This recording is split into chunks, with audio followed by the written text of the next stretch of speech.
Hello dear friends, तो कैसे हैं आप सब। आज फिर से मैं कहानी लेके आई हूँ, अकबर बीरबल की कहानी। कहानी का शीर्षक है पेड़ की गवाही। तो चलिए हम अपनी कहानी को शुरू करते हैं। तो हमारी कहानी शुरू होती है।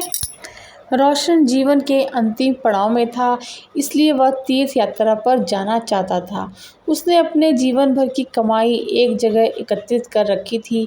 जब उसके मन में तीर्थ यात्रा पर जाने का ख्याल आया, तो उसने उसमें से कुछ अशर्फियाँ निकाल लीं और बाकी हुई 1000 अशर्फियाँ एक थैली में भर लीं और अपने मित्र दीनानाथ को देते हुए बोला, मित्र, यह मेरे जीवन भर की कमाई है। अब मैं तीर्थ यात्रा पर जा रहा हूँ। अगर मैं 1 साल के अंदर नहीं आ पाया तो तुम इन्हें किसी नेक काम में खर्च कर लेना। 1 साल तक ये अशर्फियाँ तुम्हारे पास मेरी एक अमानत है। अगर मैं आ जाऊँगा तो मैं आकर वापस ले लूँगा। दीनानाथ ने कहा, आप चिंता ना करें, मैं आपकी ये अमानत संभाल कर रखूँगा। आप बिना चिंता किए आराम से तीर्थ यात्रा पर चले जाइए। दीनानाथ की बात पर यकीन कर रोशन चला गया। इतना सारा धन देखकर दीनानाथ का मन बदल गया और उसने उन सारी अशर्फियों को हजम करने की ठान ली। 1 वर्ष बाद जब रोशन तीर्थ यात्रा से वापस आ गया और दीनानाथ के पास अपना धन लेने गया, तो दीनानाथ ने धन देना तो दूर, रोशन को पहचानने से भी इनकार कर दिया और उसे बेइज्जत करके घर से भगा दिया। बेचारा गरीब रोशन अपने दोस्त की इस हरकत पर यकीन ही नहीं कर पा रहा था, लेकिन रोशन ने भी हार नहीं मानी और अपना धन दीनानाथ से लेने के लिए उसने बादशाह अकबर के दरबार में न्याय की गुहार लगाई।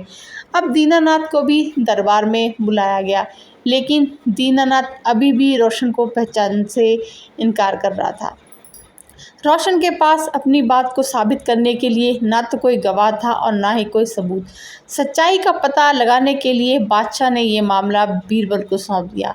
बीरबल ने दोनों से दोबारा पूछताछ की, लेकिन दीनानाथ अपनी बात पर अटल रहा। बीरबल ने रोशन से पूछा, तुमने किसके सामने अपना धन दीनानाथ को दिया था।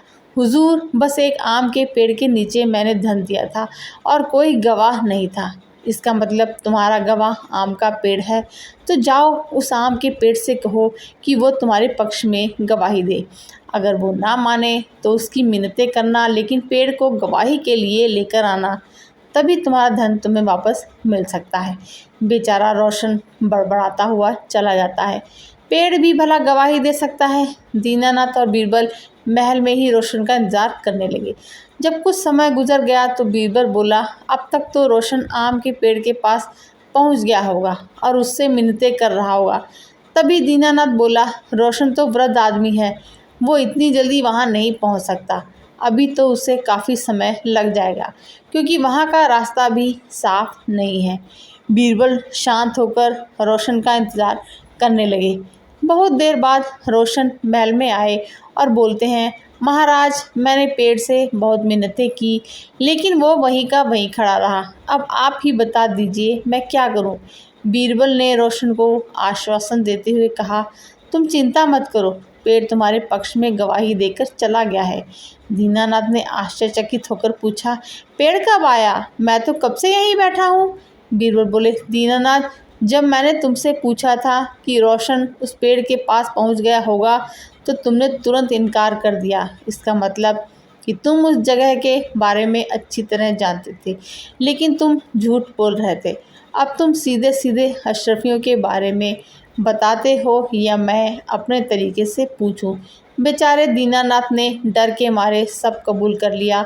उसने रोशन से माफ़ी मांगकर उसका सारा धन वापस कर दिया।